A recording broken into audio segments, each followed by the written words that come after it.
हमारा टॉपिक है वो है एस्टिमेशन एंड कॉस्टिंग का। फर्स्ट पार्ट हम डिस्कस कर चुके हैं। मैंने आपको बोला था कि हम सेकंड पार्ट आपके लिए लिए हैं। दो ही वीडियो में हम 200 मोस्ट प्रीवियस ईयर के क्वेश्चन जो है उनको डिस्कस करेंगे। तो यहाँ पर सिर्फ हम आपके लिए 20 क्वेश्चन ही मॉक टेस्ट के लेके आए हैं, लेकिन आपको आंसर में इस तरह की डिटेल देखने को मिलेगी। तो अप्रोक्सीमेट 100 क्वेश्चन हो जाएंगे। जैसे कि यहाँ पे देखिए copper, steel, iron, lead, zinc, इन सभी का जैसे कि क्वेश्चन हम बनाना चाहे तो यहाँ पे 7 क्वेश्चन और हम यहाँ पे बना सकते हैं। तो हर एक क्वेश्चन के नीचे आपको इसी तरह की डिटेल देखने को मिलेगी। कई जगह आपको टेबल देखने को मिलेगा, कई जगह आपको सिंपल एक्सप्लेनेशन देखने को मिलेगी। और कई लोग ये बोल रहे हैं कि सर पीडीएफ दो, पीडीएफ दो। तो पीडीएफ आपको हमारी वेबसाइट पर मिल जाएगी। आप हमारी वेबसाइट पर विजिट कीजिए, वहां पर हम आपको फर्स्ट एंड सेकंड दोनों पार्ट की पीडीएफ आपको प्रोवाइड कर देंगे। और हो सकता है कि हम आपके लिए थर्ड पार्ट भी लेके आए, क्योंकि थोड़े बहुत क्वेश्चन जो अभी रह जाते हैं, जैसे कि यूनिट ऑफ मेजरमेंट के ऊपर एंड ड्राई क्वांटिटी जो होती है उसके ऊपर रह जाते हैं। तो थोड़े बहुत क्वेश्चन जो है वो छूट गए हैं। तो उसके भी हो सकता है कि 50 के आसपास क्वेश्चन, वैसे 100 का टारगेट है, लेकिन हम 50 के आसपास क्वेश्चन वो आपके लिए बना के तैयार कर देंगे। तो चलिए इस क्वेश्चन को हम शुरू करते हैं।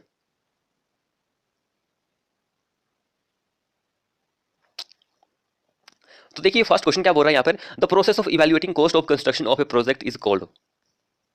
The process of evaluating cost of किसी कंस्ट्रक्शन प्रोजेक्ट की अगर हमें कॉस्ट जो है उसको इवैल्यूएट करना है तो उस प्रोसेस को हम क्या बोलते हैं? एस्टिमेशन, वैल्यूएशन, शेड्यूल रेट या फिर ऑल ऑफ अबव, क्या हम उसको बोलेंगे? वेरी वेरी इंपॉर्टेंट क्वेश्चन है ये। तो उसको हम बोलते हैं एस्टिमेशन। किसी भी कंस्ट्रक्शन प्रोजेक्ट की अगर हमें कॉस्ट जो है उसको इवैल्यूएट करना है तो उसको हम क्या बोलते हैं? एस्टिमेशन हम उसको बोलते हैं। इवैल्यूएशन का मीनिंग होता है कि उसका मूल्य निकालना, मूल्य निकालना, उसका मूल्यांकन करना कि इतना उसमें इतना खर्चा आएगा, तो उसको हम एस्टिमेशन हम यहाँ पे बोलते हैं। तो यहाँ पर कुछ और भी पॉइंट्स हैं, जैसे कि मैंने आपको बताया था, डिटेल में आपको आंसर मिलेगा।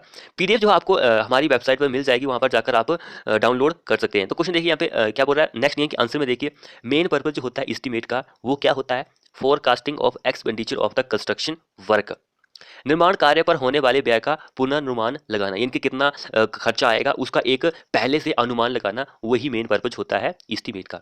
अब देखिए एक्यूरेट एस्टीमेट एंड यहाँ पे विश्वसनीय एस्टीमेट, आपको पता ही है, मैंने डिटेल एस्टीमेट ही होता है। यहाँ पे विश्वसनीय के बारे में मैंने पिछली वीडियो में बताया था, लेकिन एक्यूरेट नहीं बताया था कि एक्यूरेट कौन सा होता है। तो डिटेल एंड ये विश्वसनीय जो होता है ये डिटेल एस्टीमेट ही होता है। उसके बाद ये तो हमारा हमने क्वेश्चन डिस्कस किया, तो process of evaluating cost of construction project उसको हम एस्टीमेट ही बोलते हैं। नेक्स्ट क्वेश्चन देखिए, cost of the work, cost किसी काम की कोई मूल्य at the completion of the construction work is called. अगर हमारा कोई काम है वो पूरा हो चुका है तो कोई कॉस्ट जो होती है, पूरी कॉस्ट जो होती है उस काम की, उसको हम क्या बोलते हैं? वेरी वेरी इंपॉर्टेंट क्वेश्चन है ये। तो उसको हम बोलते हैं actual cost. Actual cost, actual cost हम उसको बोलते हैं। अगर हमारा काम पूरा हो गया तो उस कॉस्ट को हम एक्चुअल कॉस्ट बोलते हैं।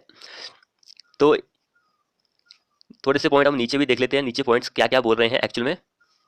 तो नीचे वाले पॉइंट देखिए, द फर्स्ट स्टेज होती है construction is initiation of the proposal and method of estimation are detail and preliminary estimate.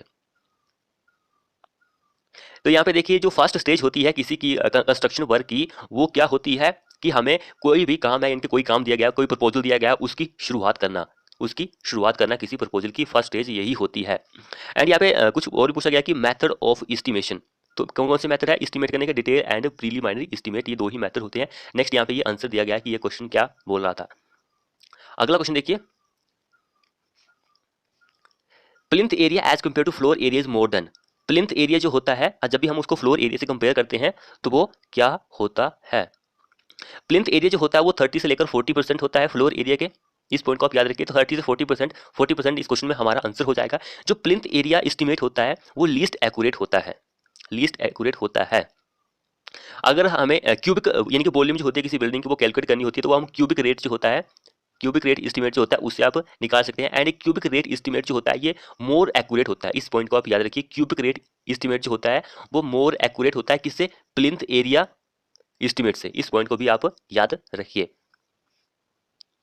अगला क्वेश्चन देखिए, टोटल एरिया जो होता है फ्लोर का किसके बिटवीन?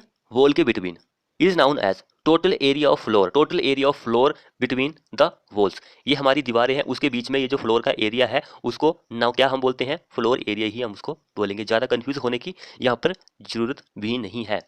तो कई बार आपसे पूछा जा सकता है कि फ्लोर एरिया जो होता है वो given by plinth area minus area enclose by wall. जो प्लिंथ एरिया होता है उसमें हम माइनस करते हैं जो एरिया दीवारों से घिरा हुआ होता है उसको, तो हमारा फ्लोर एरिया आ जाता है। यहाँ पे मैंने आपको डिटेल भी लेके आया हूँ। फ्लोर एरिया जो होता है वो प्लिंथ एरिया माइनस हम करते हैं जो एरिया दीवार से घिरा हुआ होता है उसको, तो हमारा फ्लोर एरिया आ जाता है।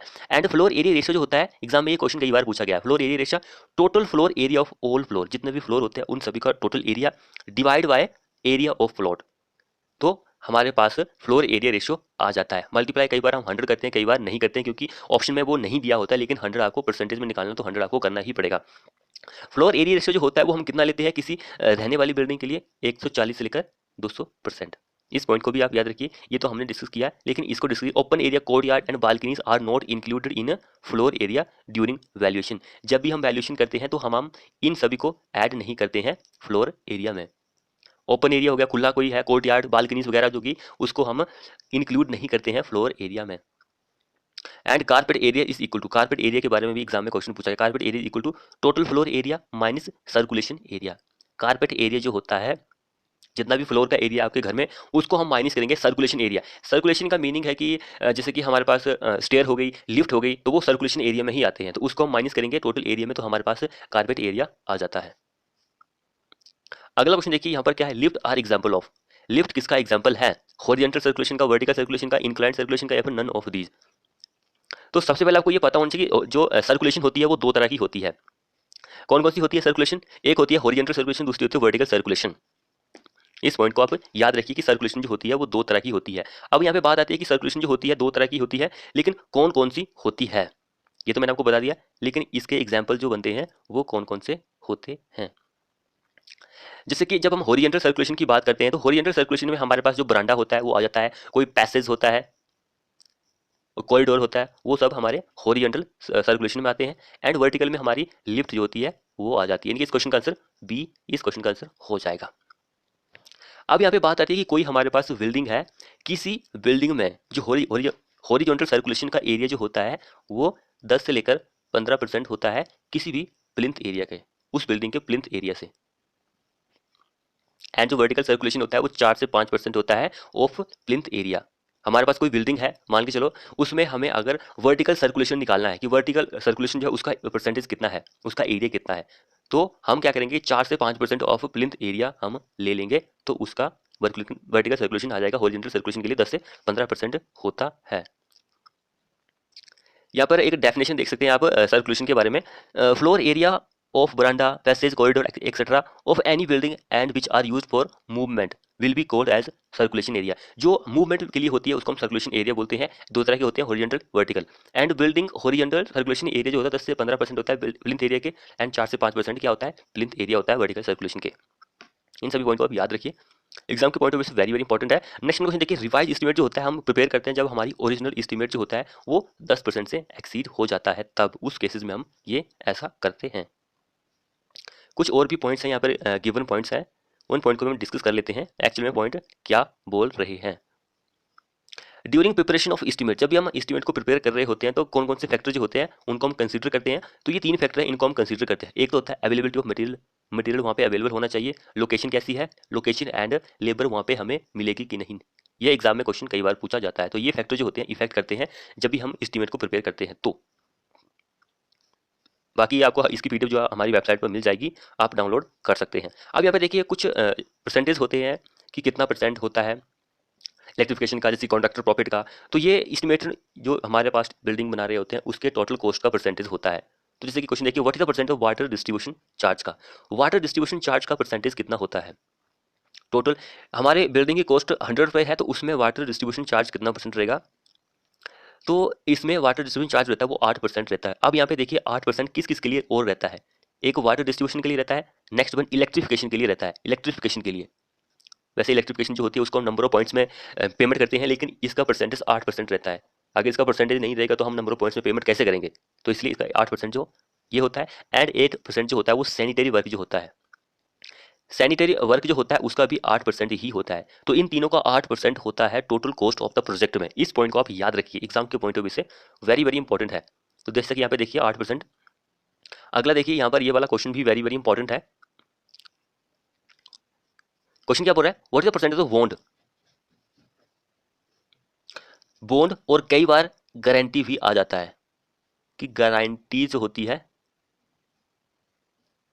उसका परसेंटेज कितना, बॉन्ड या फिर गारंटी, उसका परसेंट कितना होता है, वो होता है 10%। बॉन्ड एंड गारंटी 10% पूरे एस्टिमेट एंड कॉस्ट में इसका परसेंटेज होता है। अब यहाँ पे बात आती है कि 10% और भी किसी किसी का होता है, तो वो किस किस का होता है? एक तो हमारे पास प्रॉफिट ऑफ कॉन्ट्रैक्टर हो गया, कॉन्ट्रैक्टर का प्रॉफिट भी 10% ही होता है। उसके बाद जो हमारे पास डिपार्टमेंट होता है, डिपार्टमेंटल चार्जेस जो होता है वो 10% से लेकर 15% होता है। इस पॉइंट को भी याद रखिए, जो डिपार्टमेंटल चार्जेस होता है 10 से लेकर 15% उनका होता है। उसके बाद हमारे पास 10% तो नहीं रहता है, लेकिन एक्सपेंडिचर ऑन लेबर, जो लेबर पर खर्च होने वाला होता है, जो लेबर है उस पर खर्च होता है वो 30 से लेकर 35% होता है। इस पॉइंट को भी आप याद रखिए। Bond and guarantee 10%, option number B correct answer हो जाएगा। तो फ्रेंड्स यार वीडियो को शेयर करो अपने दोस्तों के साथ, चैनल को सब्सक्राइब नहीं किया चैनल को सब्सक्राइब कर बेल आइकन को दबाना मत भूलिएगा। What is the percentage of annual repair? Annual repair जो होती है उसका परसेंटेज कितना होता है? वेरी वेरी इंपॉर्टेंट क्वेश्चन है। एनुअल रिपेयर जो होती है, यहाँ पर मैं आपको बहुत सारे पॉइंट्स बताने वाला हूँ।